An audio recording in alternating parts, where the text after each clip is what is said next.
Salut, je suis Caleb et dans cette vidéo, je vais te montrer la meilleure et la plus simple façon de configurer OpenClaw et de créer ton propre assistant IA, ce qui rend OpenClaw différent et simple. Des outils comme ChatGPT sont des endroits où tu vas. Tu ouvres un onglet, poses une question, obtiens une réponse et c'est terminé. Mais OpenClaw peut en fait s'intégrer directement dans les applications que tu utilises déjà et continuer à travailler en arrière-plan, à s'exécuter selon un planning et à gérer des tâches sans que tu aies besoin de vérifier constamment. Je vais te montrer comment tout configurer simplement sans coder. On le connectera à Telegram et Google Workspace pour automatiser immédiatement. À la fin, tu auras un assistant mobile mémorisant tous vos échanges, opérationnel 24h/24 et 7j7. Mais d'abord, il nous faut un endroit pour faire tourner OpenClaw. Techniquement, cela peut être n'importe quelle machine que tu possèdes. Ça peut être un ordinateur portable inutilisé, un PC de bureau ou même un petit serveur à la maison. Tout cela peut fonctionner. Mais voilà le hic. Si tu veux qu'OpenClaw soit vraiment utile, il doit être en ligne à chaque fois que tu en as besoin. Parce que à la seconde où ton ordinateur se met en veille, redémarre ou que ta connexion Internet coupe, ton assistant disparaît tout simplement. Donc oui, tu peux faire tourner ça chez toi, mais tu dois alors garder une machine allumée en permanence, gérer le transfert de port et espérer que ta connexion Internet ne vienne pas tout casser sans prévenir. Et puis, pense aussi à la sécurité. Quand tu fais tourner ça sur ton ordinateur personnel, tu mélanges un assistant toujours actif avec tes fichiers et comptes du quotidien. Nous avons besoin de quelque chose qui garde OpenClaw isolé sur sa propre machine, séparé de ton appareil personnel. C'est pourquoi nous allons garder les choses sûres et simples en utilisant un VPS. Un VPS, c'est en gros un ordinateur dans le cloud qui reste en ligne en permanence et auquel tu peux accéder de n'importe où. De cette façon, avec cette configuration, OpenClaw sera toujours en fonctionnement et une fois que tu l'auras installé, tu n'auras plus à t'en soucier. Il existe de nombreuses options de VPS, mais pour OpenClaw, je recommande Hostinger. C'est l'un des meilleurs rapports qualité-prix pour ce type de configuration. Les offres KVM disposent de suffisamment de ressources pour faire tourner OpenClaw de manière fiable. Et en plus, tu obtiens un VPS que tu pourras utiliser pour d'autres projets plus tard. En plus, Hostinger rend cela très accessible aux débutants, avec un déploiement cloud en un clic, donc tu n'as pas à tout installer manuellement depuis zéro. Et pour obtenir la meilleure offre disponible sur les plans VPS de Hostinger, assure-toi de t'inscrire en utilisant le premier lien dans la description de la vidéo. Ce lien applique automatiquement notre remise exclusive, ce qui te donne 10% de réduction supplémentaire. Et une fois que tu auras cliqué sur ce lien, tu arriveras directement sur cette page. Comme tu peux le voir, nous allons effectuer un déploiement automatique avec OpenClaw déjà installé pour nous, ce qui est super. Et ici, sur la droite, tu peux sélectionner ton plan VPS.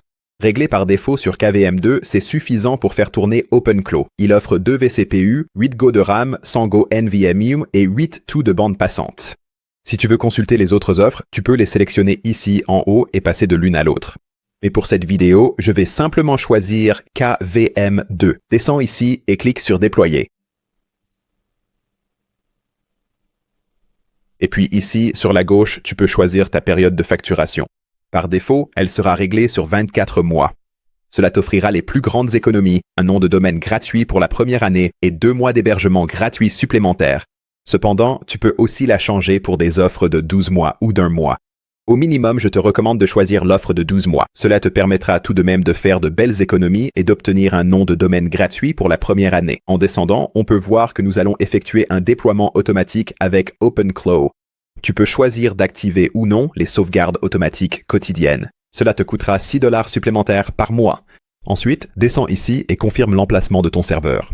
Il devrait s'agir de l'emplacement du serveur le plus proche de toi ou de ton audience. Il vous proposera la meilleure option en fonction de votre adresse IP. Et pour moi, ce sera les États-Unis. Je vais donc laisser cela par défaut. Maintenant, montons. Et nous devons nous assurer que le coupon est bien appliqué en utilisant le premier lien dans la description de la vidéo. Ceci optimisera vos économies et appliquera ce coupon. Cliquez sur « Continuer pour la suite ». Sur cet écran, ici, vous allez vouloir créer un compte Hostinger. Alors n'hésitez pas, saisissez votre adresse email ici et créez un mot de passe. Descendons et cliquons sur « S'inscrire ». Et ensuite, il vous suffit de saisir votre adresse de facturation et vos informations de paiement. Je vais remplir ça très rapidement. Génial. Maintenant, sur cet écran, une fois que vous avez tout rempli, cliquez sur « Soumettre le paiement ».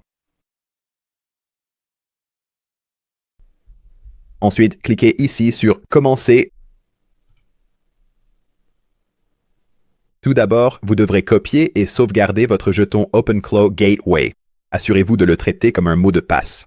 Ne le partagez avec personne et s'il est exposé, vous devrez le régénérer et le redéployer. Je vais donc le copier et le sauvegarder dans un endroit sûr. Ensuite, vous allez voir quelques champs ici. Vous avez la clé API Anthropic, la clé API OpenAI et un champ pour le numéro WhatsApp. Si vous prévoyez d'utiliser WhatsApp, entrez simplement votre numéro de téléphone ici. Mais pour cette vidéo, nous allons surtout nous concentrer sur les clés API OpenAI et Anthropic. Vous allez donc trouver deux liens dans la description de la vidéo. Le premier sera pour les clés API OpenAI. Et l'autre lien vous mènera vers Claude ou Anthropic. Et assurez-vous que la facturation est activée sur ces deux plateformes, sinon cela ne fonctionnera pas. Il est important de noter que OpenClaw lui-même est gratuit, mais ce qui coûte de l'argent ici, c'est le modèle d'IA, comme l'utilisation d'OpenAI ou de Claude, car il s'agit de services facturés à l'usage, c'est-à-dire que vous payez par requête ou par message. Donc, commencez par une utilisation normale, gardez un œil sur votre tableau de bord d'utilisation et souvenez-vous simplement que plus les modèles que vous choisissez sont puissants, meilleurs seront généralement les résultats, mais ils coûteront aussi plus cher. Je vais donc commencer avec OpenAI. Je vais aller en haut à droite et cliquer sur Créer une nouvelle clé secrète. Je vais lui donner un nom. Nommez-la simplement OpenClaw. Vous pouvez définir votre projet et vos autorisations. Ensuite, cliquez sur Créer une clé secrète. Je vais cliquer sur Copier. Ensuite, je vais retourner sur Hostinger. Je vais la coller dans le champ de clé API Open.ai ici. Encore une fois, assurez-vous de ne pas partager cela avec qui que ce soit. Maintenant, faisons la même chose pour Anthropic. Si vous ne voulez pas configurer les deux, ce n'est pas obligatoire, mais dans cette vidéo, je vais quand même configurer les deux. De cette façon, vous pouvez passer d'un modèle à l'autre à tout moment, et selon ce que vous faites, l'un peut être moins cher ou mieux adapté que l'autre. Avoir les deux vous donne donc la flexibilité de choisir. Je vais donc remonter sur le tableau de bord de l'API Anthropic, cliquer sur Obtenir une clé API et encore une fois, je vais nommer celle-ci OpenClaw puis cliquer sur Créer une clé API. Je vais la copier ici. Retournez sur Hostinger et collez-la juste ici. D'accord, donc une fois que vous avez renseigné vos clés API, descendez et cliquez sur Déployer. Ensuite, après avoir déployé, vous allez voir ce message ici qui indique que votre projet est en cours de déploiement. Cela peut prendre quelques minutes à se terminer, donc je vais avancer jusqu'à ce que ce soit fait. Comme vous pouvez le voir ici, c'est passé de créé à en cours d'exécution. C'est exactement ce que nous voulons voir. Pour ouvrir votre tableau de bord OpenClaw, descendez ici et cliquez sur ce lien. Et tout de suite, vous allez voir Déconnecter de la passerelle. Pour corriger cela, allez dans Aperçu. Ensuite, dans le champ Jeton de passerelle, vous allez coller votre jeton de passerelle OpenClaw que nous avons copié et sauvegardé plus tôt. Alors allez-y, collez-le juste ici, descendez et cliquez sur Connecter. Et sur la droite, vous verrez le statut passer à Connecter. Maintenant, remontons ici dans le chat et tapons un message rapide pour vérifier si tout fonctionne. Je vais simplement demander si tout fonctionne correctement. Je vais envoyer le message, puis nous verrons la réponse apparaître juste ici. Et voilà, nous pouvons voir que tout fonctionne maintenant correctement. Très bien, la prochaine étape ici sera de configurer une application de messagerie comme Telegram. Maintenant, si vous souhaitez utiliser WhatsApp, Slack ou Discord, vous pouvez demander à votre assistant IA comment faire, et il va vous guider à travers les étapes. Mais la plateforme la plus populaire utilisée pour cela est Telegram. La raison, c'est que vous pouvez facilement configurer des bots et connecter des jetons. Et maintenant, je vais vous montrer à quel point c'est simple. Alors, allez-y et commencez à envoyer un message à votre assistant. Je vais dire « Configurons Telegram ». Envoyez un message et il va nous répondre en nous indiquant les étapes à suivre ensuite. Il va donc nous donner tout un tas d'informations ici, mais la chose principale à retenir, c'est la première étape qui consiste à créer un bot avec Botfather. Si vous regardez dans la description, vous trouverez un lien Telegram qui vous amènera vers le bot Botfather sur Telegram. Tout ce que vous avez à faire, c'est d'ouvrir ce lien, ce qui va lancer une conversation avec Botfather. Et lorsque vous lancez cette conversation, cela va ressembler à ceci. Une fois ici, tapez simplement /newbot, puis envoyez ce message. La première chose à faire sera de lui donner un nom. Je vais simplement l'appeler OpenClaw Tutoriel, puis 1, 2, 3 et j'appuie sur Entrée. Ensuite, nous devons choisir un nom d'utilisateur pour le bot. Et lorsque vous faites cela, il doit se terminer par le mot bot. Donc par exemple OpenClaw tutoriel 1, 2, 3 bot. Et nous allons voir si ce nom est disponible. Et voilà, nous venons de créer un nouveau bot. Et ensuite, ici en bas, vous trouverez le jeton de votre bot. Encore une fois, assurez-vous de ne le partager avec personne. Je vais donc copier ce jeton, puis, de retour ici sur mon tableau de bord OpenClaw, je vais simplement l'envoyer comme message. Ensuite, il a besoin de votre identifiant de chat. Pour l'obtenir, retournez sur BotFather et vous allez trouver ce lien juste ici. Cela va ouvrir une conversation avec le bot que vous venez de créer. Je vais donc cliquer dessus. Je vais descendre et appuyer sur Démarrer. D'accord, donc une fois que vous arrivez à cette étape ici, il se peut qu'on vous demande un code d'appairage, mais dans ce cas, il nous demande notre identifiant de chat Telegram. J'ai configuré plusieurs assistants avec cette méthode et il semble que cela change à chaque fois. Donc dans ce cas, on me demande mon identifiant de chat. Si vous allez vérifier dans la description, vous allez trouver un autre lien Telegram qui va vous donner accès au bot d'information utilisateur. Et ensuite, dès que vous lancez une conversation avec lui, il va vous donner votre identifiant utilisateur Telegram juste ici. Maintenant, tout ce que vous avez à faire, c'est simplement copier cela et le coller ici comme message. Et puis, lorsque vous envoyez cela ici dans OpenClaw, tout va être configuré pour vous. Et voilà, comme nous pouvons le voir, il est indiqué que Telegram est configuré, que la passerelle redémarre et que notre bot est maintenant prêt. Maintenant, il est indiqué d'ouvrir Telegram et d'essayer d'envoyer un message au bot. Je vais donc revenir à ma conversation ici. Et ensuite, je vais demander « Est-ce que ce truc fonctionne ?» Je vais envoyer un message. Maintenant, vous allez voir que le bot est en train d'écrire. Voyons si ça marche. Et voilà, il dit que ça fonctionne. Et Caleb, premier message via Telegram. Nous sommes officiellement connectés. La prochaine chose que je veux demander, c'est quel modèle il utilise. Parce que, si vous vous souvenez, plus tôt, nous avons créé une clé pour OpenAI et Anthropic. Donc, nous voulons confirmer quel modèle nous utilisons actuellement. En ce moment, nous pouvons voir qu'il utilise Claude Opus 4.5 et nous avons aussi GPT 4.0 comme option. Et si jamais vous voulez changer de modèle, dites simplement à votre assistant IA que c'est ce que vous souhaitez faire et il va réécrire le code en arrière-plan pour se configurer sur le modèle que vous voulez réellement. D'accord, et avec Telegram configuré, nous pouvons communiquer avec notre assistant IA via Telegram sur ordinateur de bureau et sur nos appareils mobiles. Ensuite, parlons des compétences. Avec OpenClaw, vous pouvez installer des compétences pour élargir ce que votre assistant est capable de faire. Et pour trouver des compétences, vous avez deux options simples. Votre première option est Claw Hub. Vous trouverez également un lien vers celui-ci dans la description de la vidéo. Ici, vous pouvez publier des compétences et parcourir celles qui sont disponibles. Et vous pouvez aussi installer des compétences via le répertoire Public Skills sur GitHub. Ce lien est également disponible dans la description de la vidéo. Et voici comment installer des compétences très facilement. En faisant défiler ici, nous avons tout un tas de choses différentes que nous pouvons voir. Mais la première compétence avec laquelle je commencerai est la compétence Google Workspace. Donc si j'appuie sur CTRL F sur mon clavier ou commande F sur Mac, je vais taper GOG. Je vais descendre jusqu'à la deuxième ici. Et ici, vous trouverez un CLI Google Workspace. Cela vous permettra de connecter Gmail, Calendar, Drive, Contact et Sheets, ce qui, pour un assistant IA, sera vraiment utile d'y avoir accès. Donc, si je clique sur cette compétence ici, et ensuite je copie le lien GitHub, à partir de là, je peux retourner sur Telegram, et ensuite, je peux écrire un message à mon bot qui dit « Installe cette compétence ». Et ensuite, je vais coller ce lien GitHub juste ici. Et puis, chaque fois que j'enverrai ce message, il va tenter d'installer cette compétence. Et s'il a besoin d'une information de ma part, il va me dire quoi faire ensuite et m'aider à résoudre les problèmes et à bien l'installer. Aussi, petite précision, car la compétence Google Workspace en est un très bon exemple. Si vous essayez de l'installer et qu'elle apparaît comme bloquée avec une erreur du type « brew non installé », cela signifie simplement que cette compétence a besoin d'une dépendance supplémentaire pour fonctionner.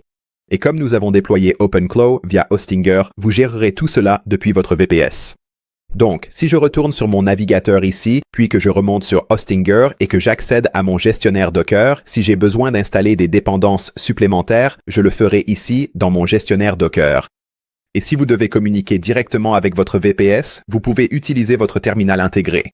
Installez les compétences manquantes, actualisez et cela fonctionnera. Si vous bloquez, demandez à votre assistant quoi faire et suivez ses instructions. En précisant que vous utilisez OpenClaw sur Hostinger avec votre configuration, il vous aidera rapidement. Voyons aussi comment configurer des actions récurrentes automatisées via des cron jobs. Revenons au panneau de contrôle d'OpenClaw, puis, sur la gauche, allons dans Cron Jobs. Et à l'écran, vous verrez deux encadrés principaux. À gauche, cette boîte affiche simplement le statut. Vous verrez si le planificateur est activé, combien de tâches vous avez et la prochaine fois qu'il va se réveiller. Et à droite, c'est là que vous créez une tâche. Commençons par donner un nom à notre tâche. Je vais l'appeler « Résumer les emails et les réunions ». Vous pouvez ajouter une description si vous le souhaitez. Ensuite, descendons jusqu'à la planification. Actuellement, c'est réglé pour toutes les 30 minutes. Donc, par exemple, je pourrais changer cela à 1 puis passer de minutes à jour. Et enfin, nous devons indiquer à l'IA ce qu'est cette tâche. C'est ce que vous saisissez dans la zone de texte système ici. Donc, je vais taper « Vérifie mon Gmail et mon Google Agenda ». Résume tout ce qui est important depuis la dernière exécution, puis envoie-moi une courte mise à jour sur Telegram. Donc maintenant, avec cette tâche, chaque jour, il va résumer mon Gmail et mon Google Agenda. Et cela va m'envoyer un message sur Telegram avec tout ce qui est important. Une fois que cela vous convient, il suffit de cliquer sur « Ajouter une tâche ». Et ensuite, vous verrez cette nouvelle tâche apparaître ici en bas. Et voilà, votre assistant va maintenant exécuter cette tâche automatiquement selon le planning que vous avez choisi. Et une fois que vous aurez pris le coup de main, vous pourrez programmer pratiquement n'importe quoi. Si c'est une tâche que vous voulez que votre assistant gère automatiquement, transformez-la simplement en tâche ici. Maintenant, parlons de la gestion de vos déploiements et de votre VPS. Revenons à l'onglet Hostinger Docker Manager. Et c'est en fait votre panneau de contrôle. Chaque fois que vous avez besoin de redémarrer OpenClaw ou de le redéployer. Changer des clés API ou des variables d'environnement ou gérer d'autres conteneurs. Plus tard, c'est ici que vous le ferez. Et une fois que tout est configuré avec OpenClaw, Hostinger est l'endroit où vous gérez le VPS lui-même. Vous trouverez ici vos paramètres divers. Si vous souhaitez changer votre système d'exploitation et votre panneau de contrôle, configurer les sauvegardes et la surveillance, mettre en place la sécurité ou connecter un domaine plus tard. Et comme je l'ai mentionné précédemment, vous avez accès à un terminal intégré ici en haut à droite. Et c'est ainsi que vous allez communiquer directement avec votre VPS. D'accord, nous avons presque terminé. Cependant, gardez bien à l'esprit qu'OpenClaw est encore un outil expérimental. C'est un outil puissant, mais une fois qu'il a accès à des éléments comme vos emails, votre calendrier et vos fichiers, il faut être vigilant en matière de sécurité, surtout si vous le laissez fonctionner de manière autonome. Donc, juste après cette vidéo, je ferai ces 4 choses pour assurer la sécurité de vous-même, de votre assistant et de vos données. Premièrement, assurez-vous que les sauvegardes sont activées dans Hostinger. Dans hPanel, vous pouvez activer les sauvegardes automatiques et par défaut, elles sont souvent programmées de façon hebdomadaire. Si possible, passez à des sauvegardes quotidiennes afin de pouvoir récupérer rapidement vos données au cas où quelque chose se passerait mal. Deuxièmement, sécurisez l'accès à votre tableau de bord. En gros, ne laissez pas votre tableau de bord OpenClaw accessible via un lien public que n'importe qui pourrait utiliser. Au minimum, utilisez un mot de passe fort et, si vous en avez la possibilité, restreignez l'accès pour que vous seul puissiez y accéder, par exemple en le limitant à votre adresse IP ou en le plaçant derrière un tunnel privé ou un VPN. Troisièmement, utilisez un certificat de sécurité pour votre domaine. C'est fortement recommandé. Cela chiffre votre connexion au tableau de bord, souvent via un SSL gratuit ou un proxy. Vous évitez ainsi de consulter des données en clair sur un domaine non chiffré. Et quatrièmement, et c'est le plus important, traitez vos jetons comme des mots de passe. Votre jeton de passerelle, le jeton de votre bot Telegram et vos clés API sont en fait les clés de l'ensemble de votre configuration. Ne les collez pas dans des espaces publics, ne les capturez pas en capture d'écran, et si vous pensez qu'un 2 a fuité, vous devez le changer immédiatement et le remplacer dans les variables d'environnement de votre hébergeur Hostinger. Et assurez-vous de ne pas oublier d'utiliser le premier lien dans la description de la vidéo lorsque vous vous inscrivez sur Hostinger. En utilisant ce lien, vous bénéficierez automatiquement du prix le plus bas disponible sur tous les forfaits VPS. Merci d'avoir regardé cette vidéo et on se retrouve dans la prochaine.